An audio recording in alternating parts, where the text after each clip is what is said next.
Mesdames et messieurs, bienvenue à la chronique du soir avec notre consultant politique Agapit Napoléon Aforican. Bonsoir. Bonsoir Romuald, bonsoir à tous nos téléspectateurs. Voilà, vous êtes par ailleurs expert électoral, expert en gouvernance, consultant médias et communication. Nous avons, je ne sais pas si vous avez eu cette opportunité de lire la tribune de Kossi Dorothée Sousa, l'ancien ministre, en tout cas professeur titulaire à l'université d'Abo Mekelavi. Et vous connaissez bien évidemment, pour ceux qui ne connaissent peut-être pas, le professeur Kossi Dorothée Sousa. Vous le connaissez un peu, Agapit Napoléon Aforican? Dites-nous. Si je ne me trompe, je pense que c'est le deuxième agrégé en droit, après le professeur... non, c'est notre premier agrégé en droit privé. Je peux me tromper, alors je fais amende honorable, sinon c'est un projet. Il est projet titulaire du droit privé, il a été ministre, ça vous l'avez dit, ministre de la Justice, et puis d'abord ministre de l'enseignement supérieur. C'est le tout premier, celui qui a permis, qui a ouvert, qui a démonopolisé les universités, on peut dire. Donc la réforme du système universitaire a commencé, les idées avaient démarré, mais c'est sous lui que l'université de Parakou, par exemple, a été créée. A été créée de fait parce qu'il fallait le faire, parce qu'il fallait y aller. Il a fait du forcing, c'est fait. Aujourd'hui, c'est une réalité. Beaucoup l'avaient critiqué à l'époque. Mais je vais vous raconter. Le projet social, j'ai eu la chance d'appartenir avec lui dans une organisation qu'on a appelée Observatoire des activités électorales, OAE.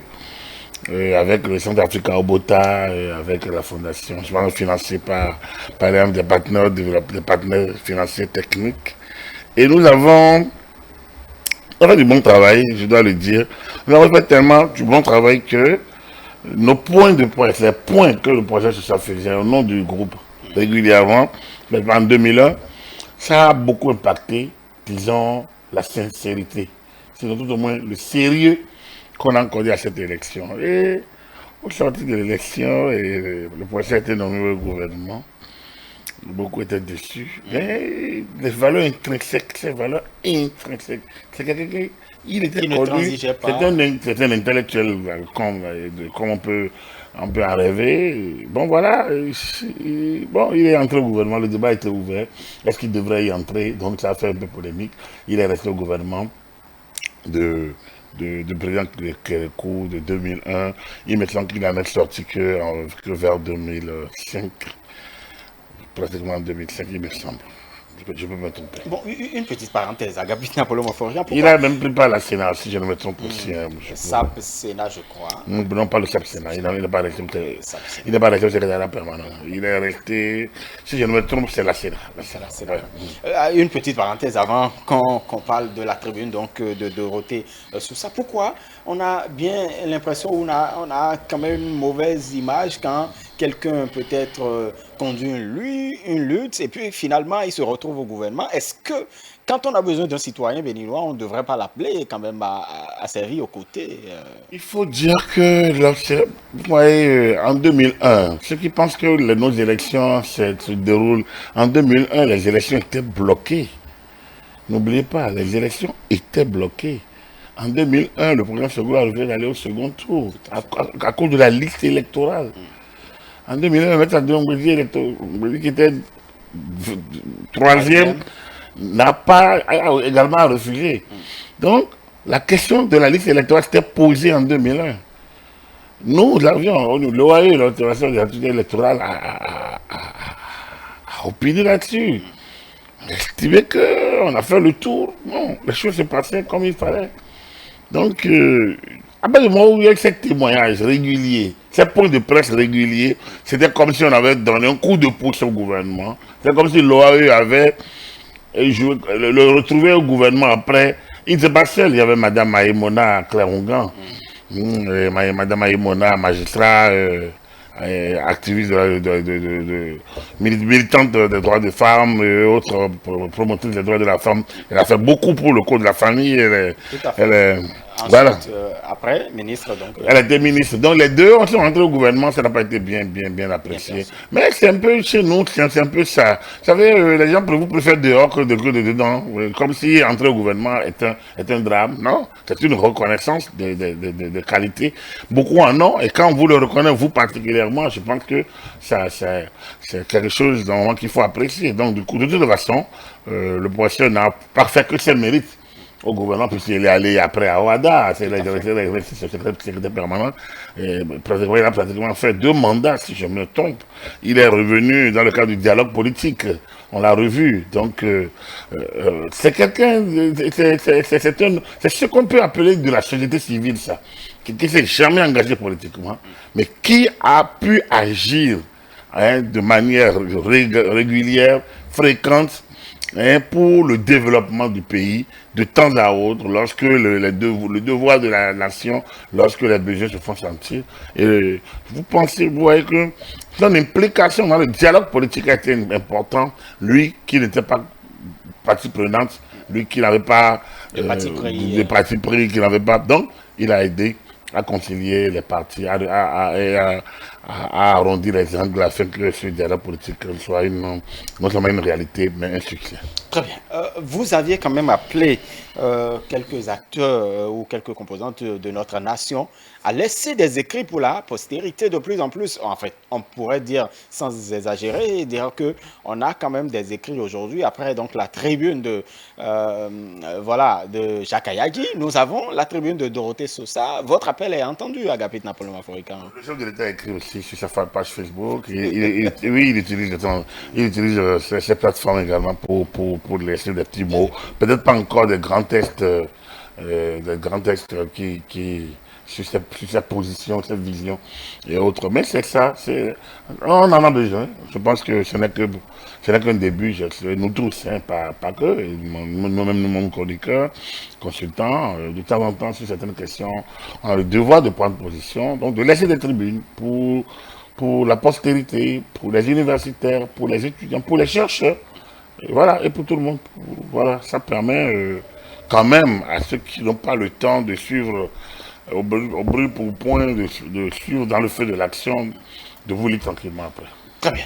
La tribune de Dorothée Sosa, elle intervient quand même au lendemain ou sinon quelques jours après. Donc c'est ce rapport de Freedom House qui faisait qui place le Bénin dans la catégorie des pays partiellement libres. D'ailleurs, cela réjouit quelques-uns. En fait, certains de nos concitoyens, ce qui a permis aujourd'hui quand même à Dorothée Sosa d'écrire donc ces tests. Il ne reconnaît pas que sous Patrice Talon, la démocratie a été débridée, comme certains le pensent globalement. Que doit-on retenir de cette tribune de Dorothée Sosa par rapport à la démocratie? Mais écoutez, cette tribune reprend un peu certaines vérités que nous avons eu à évoquer ici et là dans nos sorties. Je pense que rien que par rapport à au classement de Freedom House, déjà notre position était très claire. Nous n'avons pas, notre démocratie n'a pas été déclassée. Notre démocratie a subi de plein fouet de l'intérieur des résistances. A subi une agression de l'intérieur, la résistance de ceux qui ne veulent pas que ça avance. Et c'est eux qui ont claironné dehors. Et lorsque nous sommes allés indice par indice, on a vu qu'à bien des égards, nous n'étions pas si mal classés. On a eu des problèmes simplement au niveau liés aux élections, où les gens, au lieu d'avoir 4 points, on nous a balancé 1 point.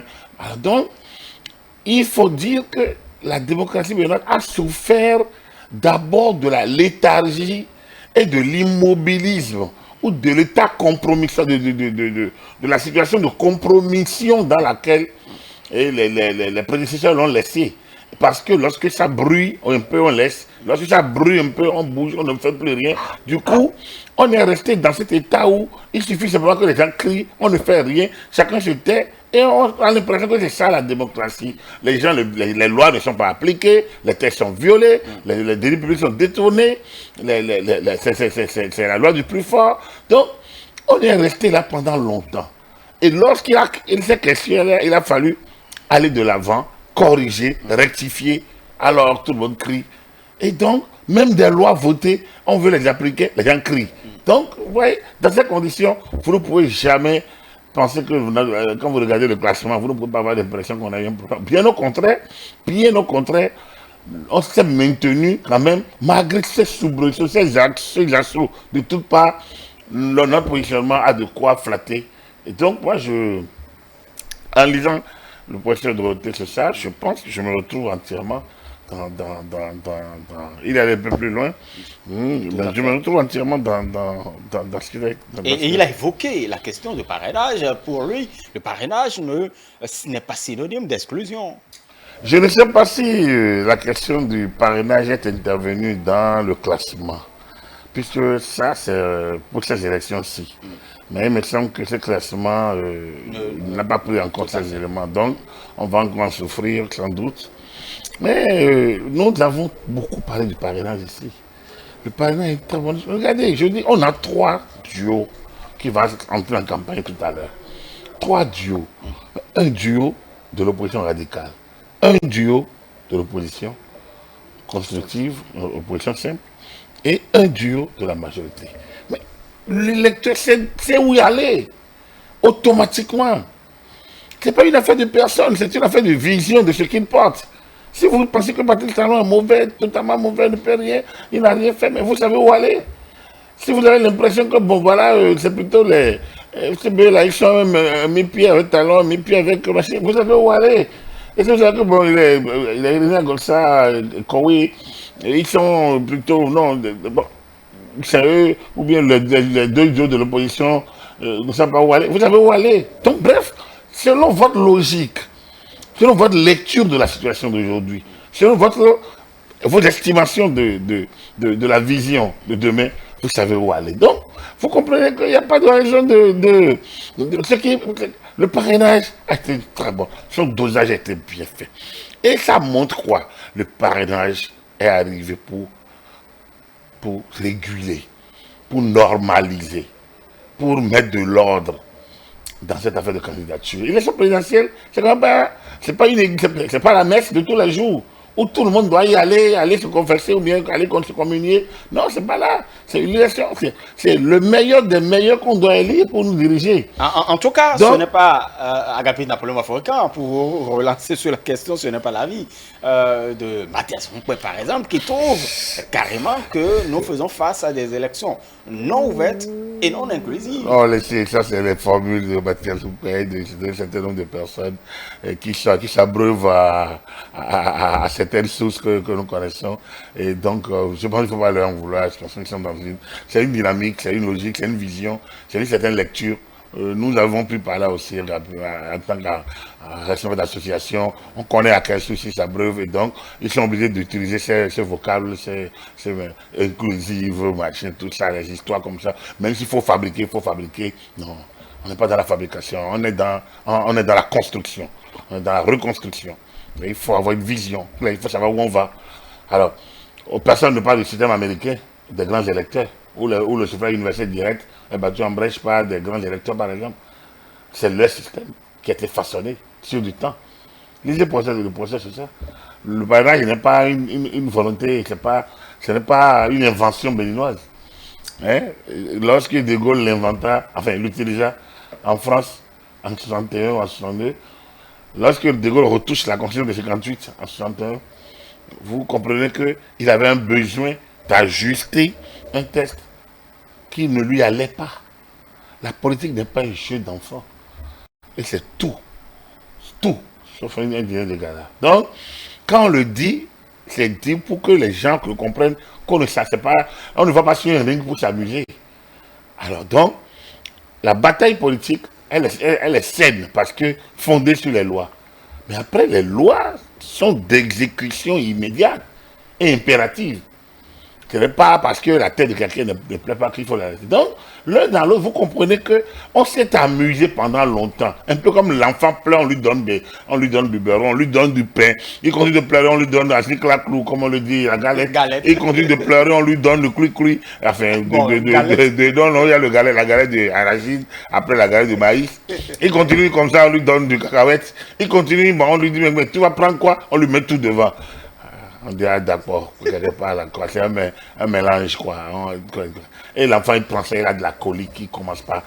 On dit, mais tu as quoi comme ça? On l'abreuve de médicaments. Mais voilà un peu notre pays. A dit que, incapable, on a passé le temps à nous abreuver de tout, de toutes les formules. On a tout tenté, tout fait, parce qu'on ne veut rien faire de manière cohérente. C'est ça que les gens appellent la démocratie. C'est ça qu'ils appellent une élection. Les mêmes savent que nos élections ont toujours été des élections contestées, pratiquement. Je vous l'ai dit, pratiquement. En dehors de 2015, des élections de 2016. En dehors de 2016, la plupart de nos élections ont donné lieu à des situations ubuesques. 2006, oui, parce qu'il fallait faire partie de Bansou Kérékou, les gens ont tout fait, ils sont même prêts à cotiser pour les élections. Donc, c'est bien qu'en 2006, il n'y a pas eu beaucoup de... Je crois qu'au niveau du PAD, les gens avaient tenté quelques contestations. C'est vous dire quoi? Qu'en clair, quand les gens parlent de nos élections, on se demande, mais s'ils parlent des élections béninoises, où ils pensent que tout le monde va être amnésique. Non, tout le monde n'oublie pas. Je pense qu'il faut qu'ils soient... Il faut qu'ils prennent leur temps. Moi, pour le professeur Ngbe, le grand frère Mathias Ngbe, il travaille dans la formation, dans l'animation politique, dans la gouvernance... au niveau voilà, donc il est au niveau des organisations non gouvernementales internationales, il a des financements pour appuyer des projets, c'est bien. Mais les gens, ils ont des formats, ils ne sont pas au Bénin, ils ne sont pas en Afrique, ils montent des formats. Il faudrait que nous qui sommes africains, nous leur montrions la réalité chez nous et la méthodologie, la manière de conduire. Nous ne pouvons pas copier-coller les méthodes occidentales. Nous ne pouvons pas les faire. Encore que, en les faisant, nous les faisons mal. Si on veut les faire, faisons-les bien et très bien. Alors, dans le cas d'espèce, les lois sont votées. Les gens refusent elles sont votées de manière participative, à la majorité absolue ou à l'unanimité. On les applique à l'application des difficultés et les gens demandent d'aller en arrière. Même en Europe, ça ne se passe jamais comme ça. Et c'est eux qui sont dans le truc encore, qui disent non, on ne peut pas appliquer ces lois-là. Mais là où ils sont, là, ceux qui financent, quand vous prenez les organisations non gouvernementales, là, les OSC, ceux qui les financent, dans leur pays, les pays où ils vont trouver les moyens, est-ce qu'on retourne en arrière? Est-ce qu'on laisse une loi voter pour aller appliquer une autre loi? Je n'ai jamais vu ça. Jamais. Donc, je vais vous dire, Robert, oui, que nous sommes sur la bonne voie. Nous sommes sur la bonne voie. En fait, il aurait voulu avoir quelques figures emblématiques de l'opposition, comme il le dit lui-même, parce qu'il trouve que les duos qui sont, ou du moins, ceux qui représentent l'opposition aujourd'hui, sont moins connus. Mais c'est une injure au peuple. Mais les figures qui lui sont emblématiques, là, se sont fabriquées comment? Il n'est pas d'être de savoir haranguer pour être figure emblématique. Il parle de qui? Et qui ont donné quelle preuve? Mais c'est là, si on veut faire faisons le débat des figures emblématiques. Sortons des noms. Donnez-moi un nom d'une figure emblématique. Donnez. En fait, pour lui, par exemple, quand même, on aurait pu avoir Joël Aïvon. D'accord, ok, Joël et Grekia ont fait quelle bataille électorale? Ont été élus par qui? Quand? Pour défendre quel peuple? Dites-moi. Grekia n'a pas été élu conseiller municipal une seule fois. Alors? Elle a siégé, je ne sais pas si elle a été élue députée, parce que dans le cadre de FCBE, mais elle a siégé au Parlement combien de fois? Elle a pris la parole au nom du peuple combien de fois? Nommé, tout le monde peut être nommé au gouvernement. Vous pouvez l'être. C'est ça, figure emblématique? C'est ça? Quand vous prenez Djemba a été élu, il a été DG, c'est Kobénam. Il a été ministre de l'enseignement.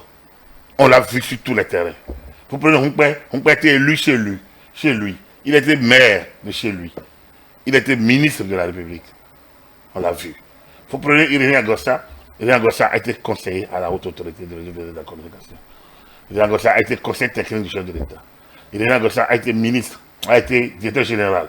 Vous prenez Corentin Koroué, a été directeur général de la société, de la SBE, a été directeur, a été préfet, a été député à l'Assemblée nationale. Alors, on parle de quoi?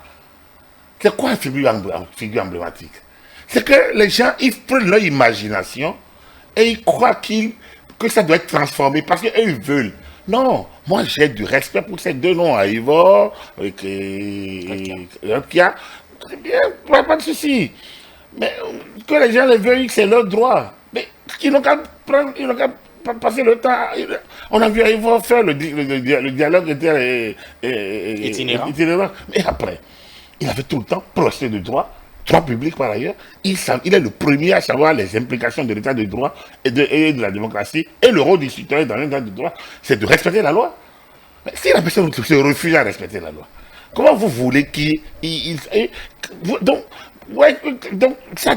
c'est ça qui dévalue l'intellectuel. Quand vous écoutez des choses comme ça, l'intellectuel se dévalue lui-même lorsqu'on pense que celui-là, pour qui on a du respect, par la maîtrise de sa science, se met simplement dans un jeu d'enfant et dégrade lui-même sa propre science qui descend lui-même. Ça, ce n'est pas possible.